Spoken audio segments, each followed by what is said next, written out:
வணக்கம். இது தாயகம் மீடியா செய்திகள். முதலில் தலைப்புச் செய்திகள்.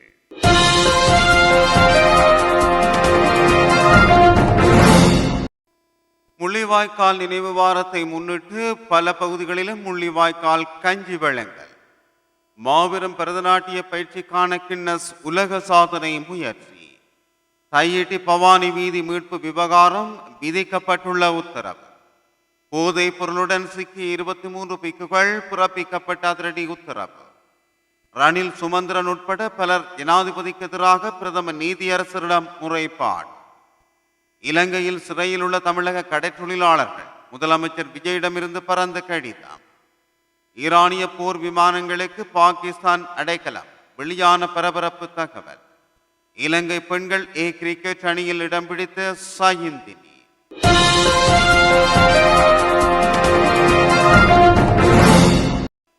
இனி விரிவான செய்திகள்.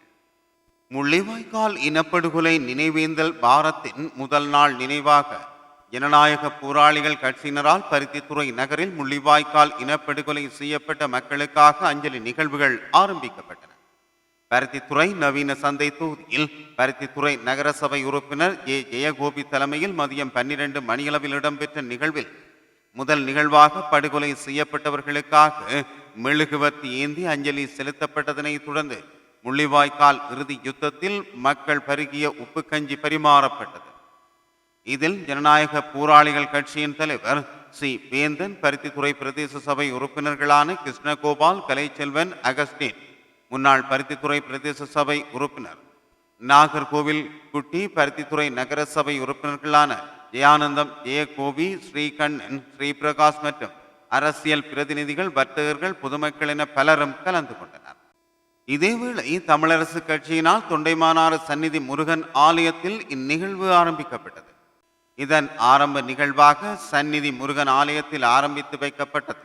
இதன்போது அதிகளவான மக்கள் கலந்து கொண்டு சிரட்டையில் கஞ்சி வாங்கி உண்டு இறுதி யுத்த முள்ளிவாய்க்கால் நினைவை பகிர்ந்து கொண்டனர்.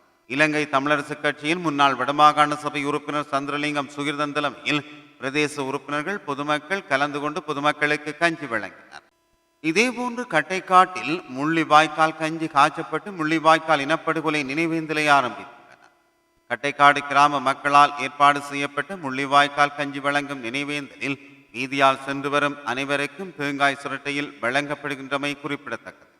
முள்ளிவாய்க்கால் வாரத்தின் முதல் நாளில் கம்பர்மலை இளைஞர்களின் ஏற்பாட்டில் வன்னிச்சியம்மன் ஆலயத்தில் உயிரிழந்த மக்களுக்காக ஆத்மசாந்தி பூஜை வழிபாடுகளும் நடைபெற்றது. அதனைத் தொடர்ந்து கம்பர்மலை சந்தியில் அமைந்துள்ள முதல் மாவீரர் சங்கர் நினைவு தூபியில் முள்ளிவாய்க்கால் கஞ்சியும் கம்பர்மலை இளைஞர்களால் வழங்கப்பட்டது. இந்த ஆத்மசாந்தி பூஜை வழிபாடுகளிலும் முள்ளிவாய்க்கால் கஞ்சி வழங்கலிலும் முன்னாள் வடமாகாண சபை உறுப்பினர் சுயிதன், பருத்தித்துறை பிரதேச சபையின் தவிசாளர் யுகதீஸ், வடமராட்சி தெற்கு மேற்கு பிரதேச சபையின் உப தவிசாளர் தயாவரன் மற்றும் இலங்கை தமிழரசு கட்சி உறுப்பினர்கள் பலரும் கலந்து கொண்டிருந்தனர். உலக அரங்கில் இலங்கையின் பெருமையை உயர்த்தவுள்ள வரலாற்று சிறப்புமிக்க கலாச்சார நிகழ்வான சங்கமம் 2026 அதிகாரபூர்வமாக அறிவிப்பதில் நான் மிகுந்த மகிழ்ச்சி அடைகிறேன். பெருந்தோட்ட மற்றும் சமூக உட்கட்டமைப்பு வசதிகள் பிரதி அமைச்சர் என்ற வகையில் வாழ்த்துக்களை தெரிவித்துக் கொள்வதுடன் உலக அளவில் பல்வேறு நாடுகளில் கலை, இலக்கிய, ஆராய்ச்சி மாநாடுகள் மற்றும் உலக சாதனை நிகழ்ச்சிகளை நடத்தும் இந்தியாவை சேர்ந்த சங்கமம் குளோபல் அகாடமி மற்றும் இலங்கையை சேர்ந்த சங்கமில் லியா ஹாலிடேஸ் இணைந்து ஏற்பாடு செய்யும் உலகின் மிகப்பெரிய பரதநாட்டிய பயிற்சிக்கான கின்னஸ் உலக சாதனை முயற்சியை பாராட்டுகிறேன்.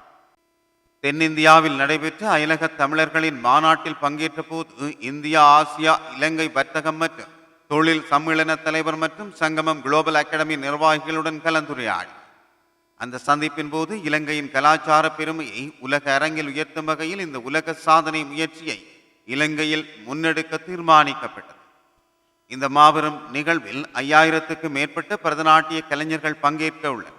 இந்த சர்வதேச நிகழ்வு 2026 ஜூன் 14 காலை 6 மணிக்கு கொழும்பு காலி முகத்திடலில் நடைபெறவுள்ளது. இதுவரும் உலக சாதனை முயற்சியில் கலாச்சாரம், ஒற்றுமை மற்றும் இலங்கை இந்திய நட்புறவை உலகிற்கு எடுத்துக்காட்டும் பெருமை மிகு நிகழ்வார். இந்த வரலாற்று சிறப்புமிக்க நிகழ்வை நேரில் கண்டுகளிக்க பொதுமக்களையும் ஊடகங்களையும் அன்புடன் அழைக்கின்றார். தையிட்டி சட்டவிரோத விகாரை அமைந்துள்ள காணிக்குள் கையகப்படுத்தப்பட்டுள்ள பிரதேச சபைக்கு சொந்தமான வீதியினை மீட்கும் நடவடிக்கையை பிரதேச சபை கைவிட வேண்டும் என பலாலி காவல்துறையினர் மல்லாகம் நீதவான் நீதிமன்றில் தாக்கல் செய்த வழக்கிற்கான கட்டளை எதிர்வரும் மே மாதம் 21ஆம் திகதி வழங்கப்படும் என தெரிவிக்கப்பட்டுள்ளது. குறித்த விகாரை அமைந்துள்ள பகுதிக்குள் பலிவடக்கு பிரதேச சபைக்கு சொந்தமான பவானி வீதி காணப்படுகிறது. குறித்த வீதியினை விடுவிக்கும் நோக்குடன் கடந்த 28ஆம் தேதி வீதி அளவீடு செய்யப்பட்டது. அதனைத் தொடர்ந்து குறித்த வீதியை மறைத்து அடைக்கப்பட்டுள்ள வேலியை விகாராதிபதி அகற்ற வேண்டும் எனவும், தவறும் பட்சத்தில் பிரதேச சபை அந்த வேலியை அகற்றும் என்றும், அவ்வாறு அகற்றும் செலவீனத்தை விகாராதிபதி பிரதேச சபைக்கு வழங்க வேண்டும் எனவும் தவிசாளர் கடிதம் மூலம் விகாராதிபதிக்கு அறிவித்திருந்தார். அதனைத் தொடர்ந்து பிரதேச சபை விகாரை வேலியை அடாத்தாக அகற்ற முற்படுவதாக பலாலி காவல் நிலையத்தில் விகாராதிபதி முறைப்பாடு செய்திருந்தார்.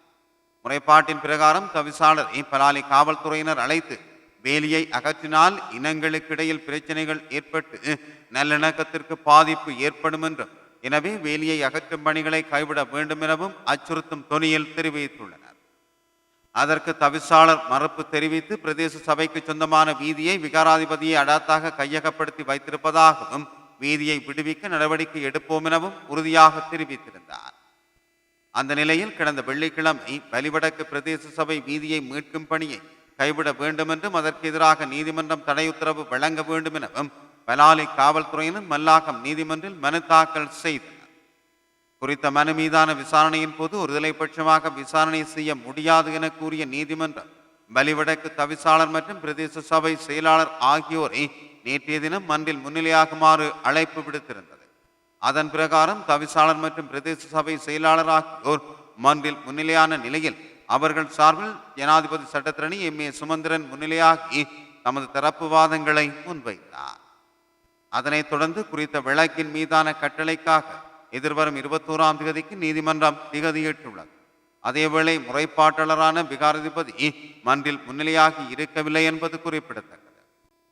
தாய்லாந்திலிருந்து போதைப் பொருட்களை நாட்டுக்குள் கொண்டு வந்த சம்பவம் தொடர்பில் கைது செய்யப்பட்ட 23 பிக்குகளுக்கு விளக்கமறியல் நீடிக்கப்பட்டுள்ளது. இதன் அடிப்படையில் எதிர்வரும் 26ஆம் தேதி வரை மீண்டும் விளக்கமறியலில் வைக்க உத்தரவிடப்பட்டுள்ளது. குறித்த சந்தேக நபர்கள் இன்று நீர்கொழும்பு நீதவான் சுபானி அபேசேகர முன்னிலையில் முன்னிலைப்படுத்தப்பட்டனர். இதன் போதே குறித்த உத்தரவு பிறப்பிக்கப்பட்டுள்ளது.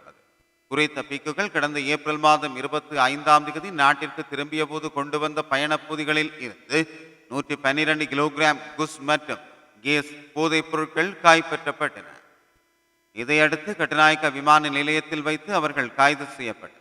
அவர்களிடம் நடத்தப்பட்ட விசாரணையில் அமிந்தானந்த் என்ற பிக்கு ஒருவர் இந்த சட்டவிரோத செயலை வழிநடத்தியுள்ளமை தெரிய வந்தது. இதனைத் தொடர்ந்து அமிந்தானந்த என்ற பிக்குவும் கம்பகா பகுதியில் உள்ள விகாரை ஒன்றில் மறைந்திருந்த போது கைது செய்யப்பட்டமை குறிப்பிடத்தக்கது. பிரதம நீதியரசர் பிரீத்தி பாத்மல் சுரேசீனவுக்கு கூட்டு எதிர்க்கட்சி ஒரு விசேட கடிதத்தை அனுப்பியுள்ளது. தொழிலாளர் தின பேரணியில் பங்கேற்ற போது நீதிமன்ற தீர்ப்புகள் குறித்து ஜனாதிபதி அனுரகுமார் திசாநாயக்க தெரிவித்த கருத்துக்கு எதிராக இந்த கடிதம் பிரதம நீதிபதிக்கு அனுப்பி வைக்கப்பட்டுள்ளது. ரணில் விக்ரமசிங்க, நிமல் ஸ்ரீபாலடி சில்வா, பாட்டாளி சம்பிக்க ரணவக்க, எம் ஏ சுமந்திரன் மற்றும் பல எதிர்க்கட்சி அரசியல் கட்சிகளின் புற தலைவர்கள் இந்த கடிதத்தில் கையெழுத்திட்டுள்ளனர். மே தின பேரணியில் ஜனாதிபதி தெரிவித்த கருத்து நாட்டின் அரசியல் அமைப்பின் அடிப்படையான நீதித்துறையின் சுதந்திரத்தையும் அதிகார பிரிவினை கோட்பாட்டையும் அளிப்பதாக கூறப்படுகிறது. தொடர்புடைய கடிதத்தில் சுட்டிக்காட்டப்பட்டுள்ளபடி வழங்கப்படவிருக்கும் நீதிமன்ற தீர்ப்பு குறித்து ஜனாதிபதிக்கு முன்கூட்டியே தெரியும் என்பதை அவரது கருத்து உணர்த்துகிறது. இதனை தெளிவுபடுத்தும் வகையில் கூட்டு எதிர்க்கட்சியும் இன்று ஒரு ஊடக மாநாட்டை கூட்டியிருந்தது.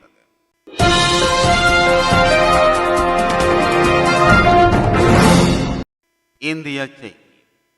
இலங்கை கடற்படையினரால் கைது செய்யப்பட்டுள்ள தமிழக கடற்றொழிலாளர்களை உடனடியாக மீட்க வலியுறுத்தி முதலமைச்சர் ஜோசப் விஜய் அவசர கடிதம் ஒன்றை அனுப்பியுள்ளார். இந்தியாவின் மத்திய வெளியுறவுத்துறை அமைச்சர் ஜெயசங்கருக்கு அவர் இந்த அவசர கடிதத்தை எழுதியுள்ளதாக இந்திய ஊடகங்களில் செய்திகள் வெளியாகியுள்ளன. குறித்த கடிதத்தில் அவர் மேலும் தெரிவித்துள்ளதாவது, இராமநாதபுரத்தை சேர்ந்த 6 கடற்றொழிலாளர்கள் இன்று இலங்கை கடற்படையினரால் கைது செய்யப்பட்டுள்ளனர். கடந்த 10ஆம் தேதி கடலுக்கு தொழிலுக்கு சென்ற குறித்த 6 கடற்றொழிலாளர்களும் சர்வதேச கடல் எல்லையை மீறி கடற்றொழிலில் ஈடுபட்டதாக குறிப்பிட்டு இலங்கை கடற்படையினரால் சிறைப்பிடிக்கப்பட்டுள்ளனர். ஏற்கனவே இலங்கை கடற்படையினரால் கைது செய்யப்பட்டுள்ள 54 தமிழக கடற்றொழிலாளர்கள் இலங்கை சிறையில் வாடும் நிலையில் தற்போது இந்த 6 பேரும் கைது செய்யப்பட்டுள்ளனர். மேலும் 264 படகுகளும் அந்த நாட்டு கடற்படையினரால் பறிமுதல் செய்யப்பட்டு தடுத்து வைக்கப்பட்டுள்ளன. எனவே குறித்த 6 கடற்தொழிலாளர்களையும் முன்னதாக கைது செய்யப்பட்டுள்ள 54 கடற்தொழிலாளர்களையும் மீட்க உடன் நடவடிக்கை எடுக்க வேண்டும் என வலியுறுத்தியுள்ளார். மேலும் இவ்விடயம் தொடர்பாக இலங்கை அதிகாரிகளை தொடர்பு கொண்டு கடற்தொழிலாளர்களையும் படகுகளையும் மீட்க நடவடிக்கை எடுக்க வேண்டும் எனவும் தமிழக முதலமைச்சர் விஜய் ஜெயசங்கரிடம் கோரியுள்ளமை குறிப்பிடத்தக்கது.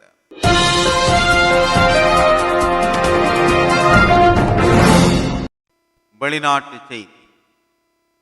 இஸ்ரேல் மற்றும் அமெரிக்காவின் தாக்குதல்களிலிருந்து தங்கள் உயர் ரக இராணுவ விமானங்கள் சிலவற்றை பாதுகாக்க அவற்றை பாகிஸ்தானின் ராவல்பிண்டிக்கு அருகிலுள்ள நூர்கான் விமானப்படை தளத்தில் நிறுத்தி வைத்துள்ளதாக பெயர் குறிப்பிடப்படாத அமெரிக்க அதிகாரிகளை மேற்கோள் காட்டி சிபிஎஸ் நியூஸ் செய்தி வெளியிட்டுள்ளது.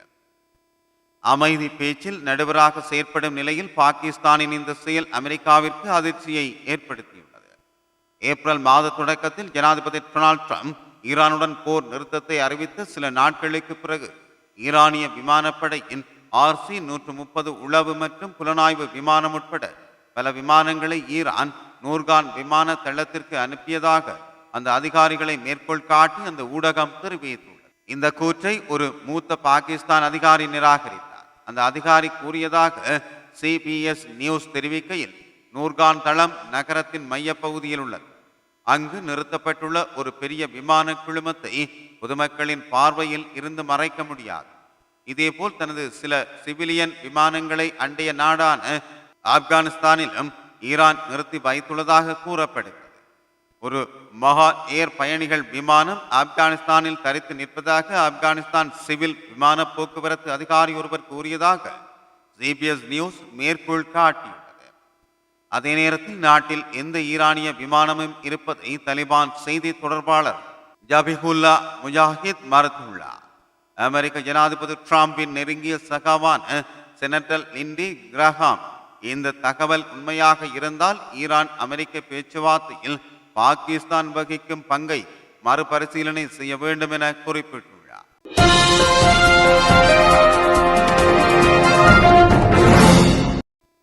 தொடர்வது விளையாட்டுச் செய்தி.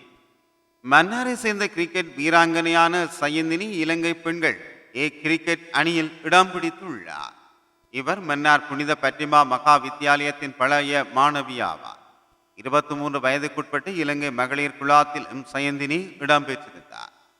இலங்கை கிரிக்கெட் சபையால் நடத்தப்பட்ட திறன் தேடல் திட்டத்தின் போது சதீஷ்குமார் சயந்தினியின் ஆற்றல் இனங்காணப்பட்டதாக முன்னாள் முதல் தர கிரிக்கெட் வீரரும் மகளிர் அணி பயிற்றுனருமான கேமந்த தேவப்பிரிய தெரிவித்துள்ளார்.